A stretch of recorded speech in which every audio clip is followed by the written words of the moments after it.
සියලු දෙනාටම සුබ දවසක්.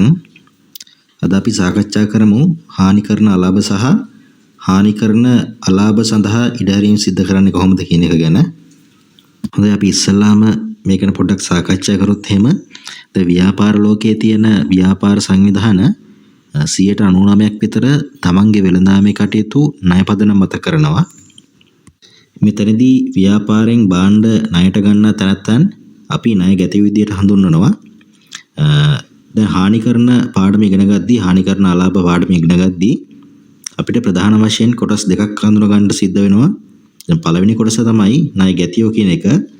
ඊළඟ කොටස වෙළඳ ණය ගැතියෝ කියන එක. එතකොට වෙළඳ ණය ගැතියෝ කියලා අපි හඳුන්වන්නේ ව්‍යාපාරයේ සාමාන්‍ය විකුණුම් කටයුතු වලදී බිහිවන ණය ගැතියෝ තමයි වෙළඳ ණය ගැතියෝ කියලා හඳුන්වන්නේ. දැන් උදාහරණයක් ගත්තහම සිල්ලර බඩු කඩේක සිල්ලර භාණ්ඩ ණයට මිලදී ගන්න පුද්ගලයෝ අපිට වෙළඳ ණය ගැතියෝ කියලා හඳුන්වන්න පුළුවන්. ඒත් එක්කම මේ සිල්ලර භාණ්ඩ කඩේ එදිනදා කටයුතු වලට හරිද භාණ්ඩ ප්‍රවාහනය සඳහා ලොරි රථයක් තියෙනවා. ඉතින් මේ ලොරි රථය වෙනත් පුද්ගලයෙකුට විකුණනවා. ණයට විකුණනවා. හරිද? එතකොට ඇති වෙන්නේ ණය ගැතියෙක්. මොකද ලොරි රථය කියන්නේ එදිනදා වෙළඳාම් කටයුතු සඳහා තිබ්බ භාණ්ඩයක් නෙමෙයි. ඒක ව්‍යාපාරයේ පාවිච්චියට ගෙන අපු භාණ්ඩයක්. ඒ නිසා ඒ ගනුදෙනු අපි ණය ගැතියෙක් කියලා හඳුන්වනවා. එතකොට මේ හානි කරන ගැළපීම් අපි යොදාගන්නේ වෙළඳ ණය ගැතියොන්ට පමණයි. හරිද? වෙළඳ ණය ගැතියෝ කියන්නේ එහෙනම් සාමාන්‍ය වෙළඳාම මගින් බිහිවෙන ණය ගැතියෝ වෙළඳ ණය ගැතියෝ විදිහට අපිට සරලව හඳුන්වන්න පුළුවන්. එහෙනම් අපි බලමු මොකද්ද මේ හානි කරන අලාභයක් කියන්නේ කියලා. දැන් අපි ඉස්සෙල්ලා සාකච්ඡා කරා භාණ්ඩ අපි ණයට විකුණන පිටස්තර පුද්ගලයන්ට. එතකොට ඒ කට්ටිය අපි වෙළඳ ණය ගැතියෝ විදිහට හඳුන්වනවා. දැන් මේ වෙළඳ ණය ගැතියොන්ගෙන් අපිට මුදල් එන්න ඕනේ. ව්‍යාපාරයට මුදල් එන්න ඕනේ. නමුත් යම්කිසි හේතු මත හරිද විවිධ හේතු මත මේ මුදල් අපිට නොලැබී යන්න ඉඩකඩ තියෙනවා. යම්කිසි හේතු මත මේ මුදල් අපිට නොලැබී යන්න ඉඩකඩ තියෙනවා. දැන් උදාහරණ විදිහට ගත්තාම ණය ගැතියෙක් මිය ගියා. හරිද? ණය ගැතියෙක් මිය ගියාම අපිට මුදල් ලබා ගන්න බෑනේ. ඊළඟට ණය ගැතියෙක් උමතුභාවයටපත් වෙනවා. එතකොට ණය ගැතියෙක් උමතුභාවයට එහෙම නැත්නම් පිස්සු හැදුනහම අපිට මේ පුද්ගලයන්ගෙන් නැවත මුදල් ලබා ගන්න බෑ. එහෙම නැත්නම් ණය ගැතියෙක් බුණවත් වෙනවා. ඒ කියන්නේ බංකොලොත් වෙනවා. හරිද? මේ පුද්ගලයා සතේටම හිඳිනවා. එතකොට මේ වගේ පුද්ගලයෙක්ගෙන් අපිට මුදල් ලබා ගන්න බෑ. එතකොට දැන් මේ වගේ අවස්ථාවලදී තමයි අපි හානි කරන අලාභ අපේ මූල්‍ය ප්‍රකාශන කට්ටලය තුළට අඳුරගන්නේ. එතකොට මේ හානි කරන අලාභය කියන්නේ ව්‍යාපාරයේ වියදම. එතකොට මොකද්ද මේ හානි කරන අලාභ සඳහා ඉඩහැරීම් කියන්නේ? මොකද්ද මේ හානි කරන අලාභ සඳහා ඉඩහැරීම් කියන්නේ? දැන් අපි අර හානි කරන අලාභය කියන්නේ කලින් සාකච්ඡා කර කොටසේදී අපි දන්නවා මේ ණය ගැතියකින්, මේ වෙළඳ ණය ගැතියකින් නිශ්චිතවම මුදල් හම්බෙන්නේ නැහැ කියලා. හරිද? අපි දන්නවා මේ වෙළඳ ණය ගැතියකින් නිශ්චිතවම මුදල් හම්බෙන්නේ නැහැ කියලා. දැන් හානි කරන අලාභ කියන කොටසදී සිද්ධ වෙන්නේ අපි ප්‍රතිපාදනයක් වෙන් කරනවා අනාගතයේදී යම් ප්‍රතිශතයක් අපිට මුදල් හම්බෙන්නේ නැති වෙයි කියලා. හරිද? යම් ප්‍රතිශතයක් අනාගතයේදී අපිට වෙළඳ ණය ගැතියන්ගෙන් හම්බෙන්නේ නැති වෙයි කියලා අපි උපකල්පනයක් කරනවා. දැන් මේක කරන්නේ ආරක්ෂණ සංකල්පයට අනුව. හරිද? ආරක්ෂණ සංකල්පය. එහෙම නැත්නම් විචක්ෂණ සංකල්පයට අනුව තමයි මේ වෙන් කිරීම කරන්නේ. ඒ කියන්නේ අපි වත්කමක් අඳුරගද්දී අපි වත්කම අඳුර ගන්න ඕනේ පුළුවන් තරම් අඩුම අගයට. හරි, එහෙනම් අපි බලමු කොහොමද මේ හානි කරන අලාභ සහ හානි කරන අලාභ සඳහා ඉඩහැරීම් වලට දිත්තු සටහන යොදන්නේ කියන එක ගැන. දැන් ඉස්සලාම අපි බැලුවොත් හානි කරන අලාභ වලට කොහොමද දිත්තු සටහන යොදන්නේ කියලා. දැන් හානි කරන අලාභයක් කියන්නේ අපි නිශ්චිතවම දන්නවා අදාළ වෙළඳ ණය ගැතියා අපිට මුදල් දෙන්නේ නැහැ කියලා. දැන් උදාහරණ විදිහට ඔහු මිය ගිහිල්ලා තිබ්බොත්, උමතුභාවයට පත් වෙලා තිබ්බොත්, ඒ වගේ දේවල් මත අපි නිශ්චිතව දන්නවා අදාළ වෙළඳ ණය ගැතියකින් අපිට මුදල් ලැබෙන්නේ නැහැ කියලා.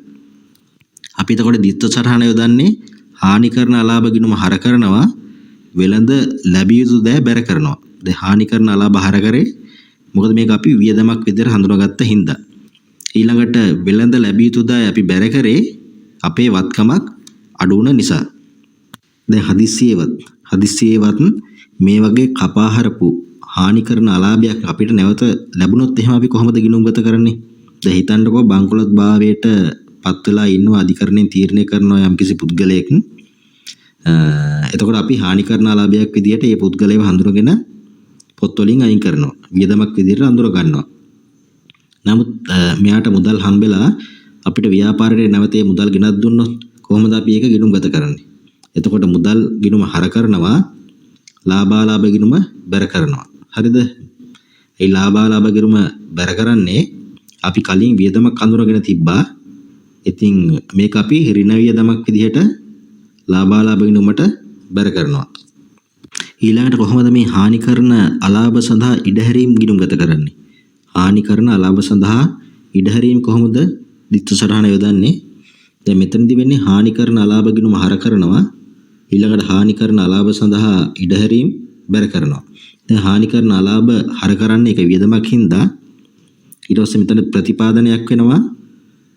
හානි කරන අලාභ ගිණුම හානි කරන අලාභ සඳහා ඉඩහැරීම් ගිණුම බැර කිරීම මගින්. ඊළඟට අපි හානි කරන අලාභ සඳහා කරලා තිබ්බ ප්‍රතිපාදනයක් හානි කරන අලාභයක් වෙනවා. හරිද? දැන් උදාහරණයක් විදිහට අපි යම්කිසි ප්‍රතිශතයක් ණයගැතියන්ගෙන් හානි කරන අලාභ කියලා වෙන් කරලා තියෙනවා. ඊට පස්සේ මේ ණයගැතිය මිය යනවා. එතකොට අපි කොහොමද මේක වාර්තා කරන්නේ? හානි කරන අලාභ ඉඩහැරීම් ගිණුම හර කරනවා. වෙළඳ ලැබිය යුතුද බැර කරනවා. මොකද අපි දන්නවා නිශ්චිතවම ණයගැතියකින් මේ මුදල් ලැබෙන්නේ නැහැ කියලා. ඒ නිසා දැනට මේ ණයගැති ශේෂය වෙළඳ ලැබිය යුතු දෑ තුල තියෙනවා. එතකොට අපි මේක වෙළඳ ලැබිය යුතු දෑ තුලින් අයින් කරනවා. හරිද? එතකොට අපි දැනට මේකට ප්‍රතිපාදනයක් කරලා තියෙනවා. ඒ නිසා මේ කරපු ප්‍රතිපාදනය හානි කරන අලාභ ඉඩහැරීම් තුලින් අයින් කරනවා. හොඳයි. දැන් අපි හානි කරන අලාභ සහ හානි කරන අලාභ සඳහා වෙන්වීම සමාගම් ගානක ගලපද්දී අපි මේ ගැළපිල්ල වෙනම සටහනක පෙන්වන්න ඕන. දැන් මේ ආකාරයට තමයි අපි මේ සටහන අපේ ගැළපිල්ල ඉදිරිපත් කරන්න ඕන. ඉස්සලාම අපි වෙළඳ ලැබිය යුතු ශේෂය තියෙනවා. ඊළඟට ඒකෙන් හානි කරන අලාභය අපි ඉවත් කරනවා. මේ ඉවත් කරපු හානි කරන අලාභයේ පසු වෙන ශේෂය තමයි අපි හානි කරන අලාභ ඉඩහැරීම් වෙන් කරන්නේ. එතකොට එන ශුද්ධ ශේෂය තමයි අපි මූල්‍ය තත්ත්ව ප්‍රකාශයේ ජංගම වගකීම් යටතේ වෙළඳ ලැබිය යුතු දෑ විදිහට පෙන්වන්නේ. හොඳයි, එහෙනම් හානි කරන අලාභාශ්‍රිත වෙන්න පුළුවන් ගැටලු ටිකක් සාකච්ඡා කරමු. දැන් මෙතනදී පළවෙනි ගැටලුව විදිහට ඊටම සරල ගැටලුවක් දීලා තිනවා. බලමු මොනවද ගැටලුව දීලා තියෙන්නේ කියලා. 2024/3/31 දිනට සිටින වෙළඳ ලැබිය යුතු දෑ වලින් 10%ක් හානි කරන අලාභ මත ඉඩහැරීමක් සිදු කරනු ලබයි කියලා දීලා තියෙනවා ගානේ. ඒත් එක්කම 2024/3/31 දිනට ශේෂ විරික්ෂම දීලා තියෙනවා. ශේෂ විරික්ෂමේ දීලා තියෙනවා 2024/3/31 දිනට වෙළඳ ලැබිය යුතු දෑ කියලා රුපියල් ලක්ෂයක්. ඊළඟට මේ ශේෂ විරික්ෂමේ හානි කරන අලාභ සඳහා වෙන් කිරීමක් දැනට කරලා නැහැ. හොඳයි, ඒ නිසා දැන් ගැටලුවේ කියනවා 10%ක් වෙන් කරන්න කියලා. නමුත් ශේෂ විරික්ෂම බලපුවහම අපිට පේනවා දැනට හානි කරන අලාභ සඳහා වෙන් කිරීමක් සිදු කරලා නැහැ කියලා. එහෙනම් අපිට වෙළඳ ලැබිය යුතු ශේෂය මත 10%ක හානි කරන අලාභ වෙන් කරන්න සිද්ධ වෙනවා. හොඳයි, එහෙනම් වෙළඳ ලැබිය යුතු දෑ කියලා රුපියල් ලක්ෂයක ශේෂයක් තියෙනවා. ඉතින් මේ ශේෂය මත තමයි 10%ක් වෙන් කරන්න ඕන. එතකොට මේ ශේෂය මත 10%ක් ගත්තාම හානි කරන අලාභ සඳහා ඉඩහැරීම් එහෙම නැත්නම් වෙන් කිරීම විදිහට රුපියල් 10000ක් එන්න ඕනේ. ඉතින් මේ 10000 දැනට මේ කට්ටිය වාර්තා කරන්න නැති හින්දා අපි වාර්තා කරන්න ඕනේ. කොහොමද වාර්තා කරන්නේ?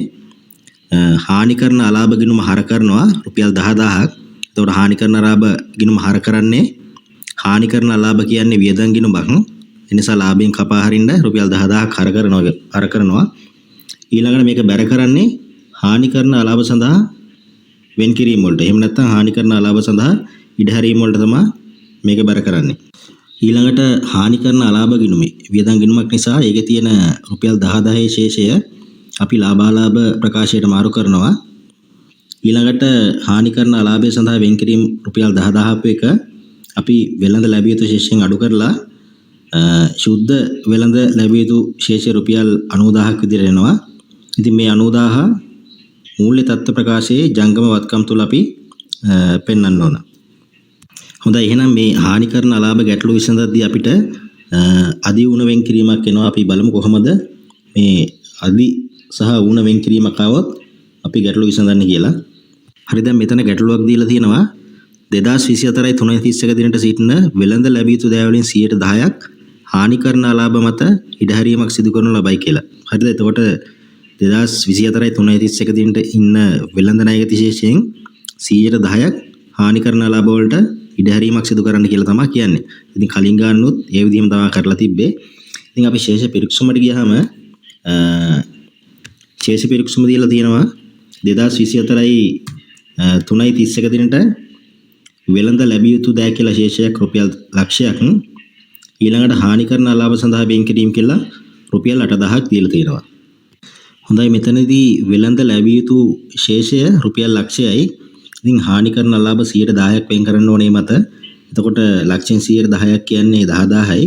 ඉතින් දැනට අපි ශේෂ පිරික්සුම බලපුවාම ශේෂ පිරික්සුමේ තියෙන්නේ රුපියල් 8000ක් වෙන් කරලා. අපි දැන් ඉස්සෙල්ලාම හානි කරන අලාභ සඳහා වෙන් කිරීම ගිණුමේ ආරම්භක ශේෂ විදිහට රුපියල් 8000ක් දාන්න ඕන. ඉතින් අපි රුපියල් 8000ක් වෙන් කරලා තියෙන නිසා මේක 10000ක් වෙන්න තව රුපියල් 2000ක් හානි කරන අලාභ විදියට හර කරන්න ඕන හානි කරන අලාභ ගිණුමට. ඊළඟට ඒක බැර කරන්න ඕන හානි කරන අලාභ සඳහා වෙන් කිරීමේ ගිණුමට.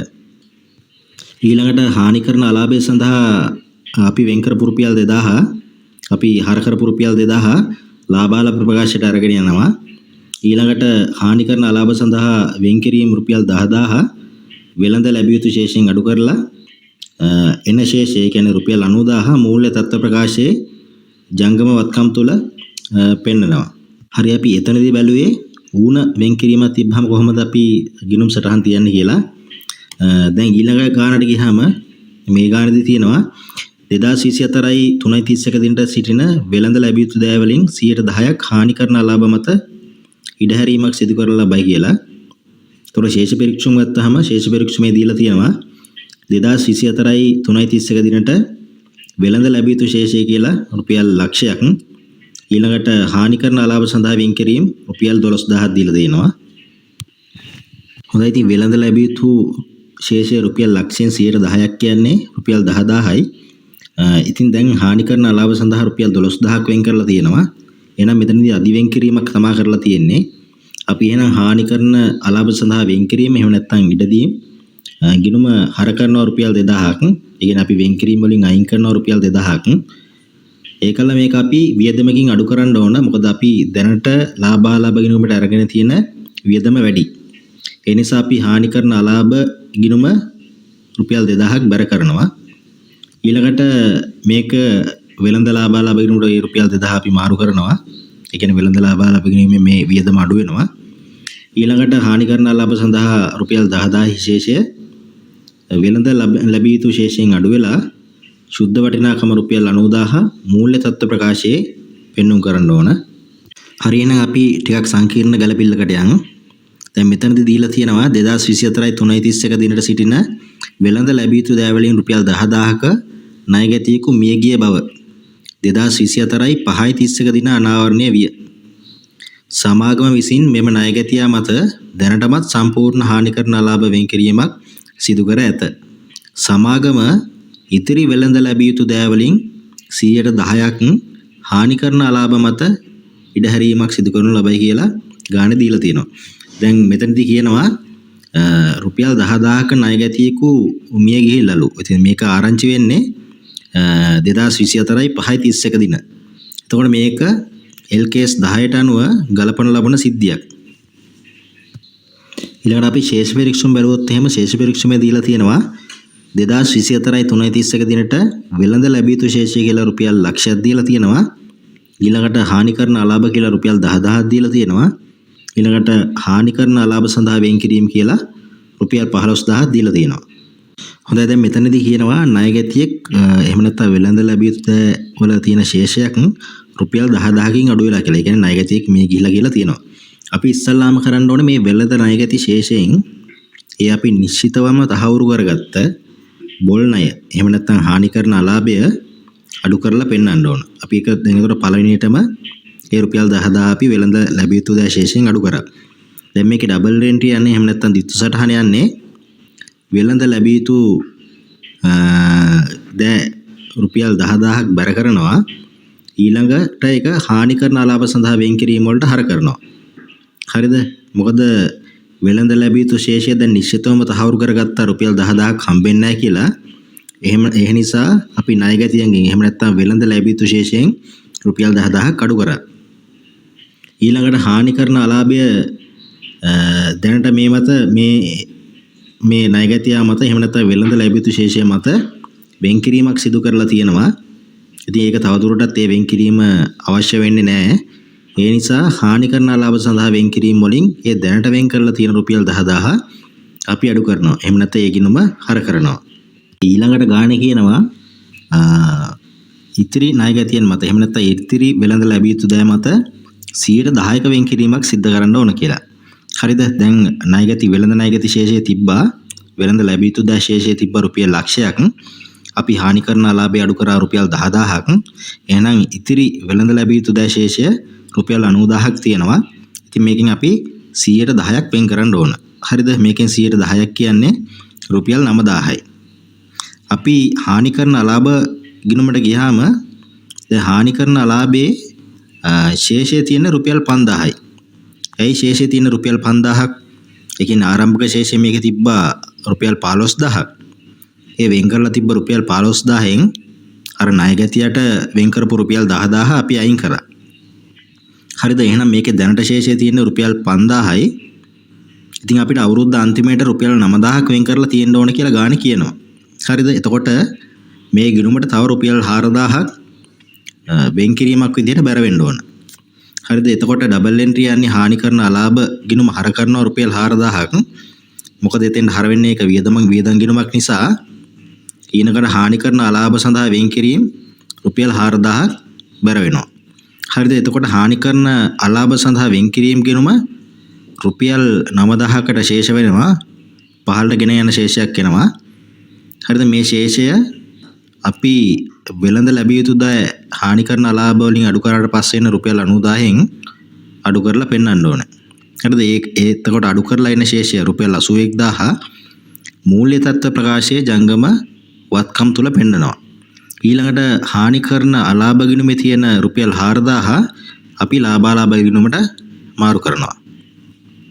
හොඳයි, අපි එහෙනම් අද මේ වීඩියෝ එකෙන් සාකච්ඡා කරා ණයගැතියෝ කියලා අපි හඳුන්වන්නේ මොකද්ද? ඊළඟට වෙළඳ ණයගැතියෝ කියලා මොකද්ද අපි හඳුන්වන්නේ? ඊළඟට හානි කරන අලාභය ගැන අපි සාකච්ඡා කරා. ඊළඟට හානි කරන අලාභ සඳහා ඉඩහැරීම් ගැන සාකච්ඡා කරා.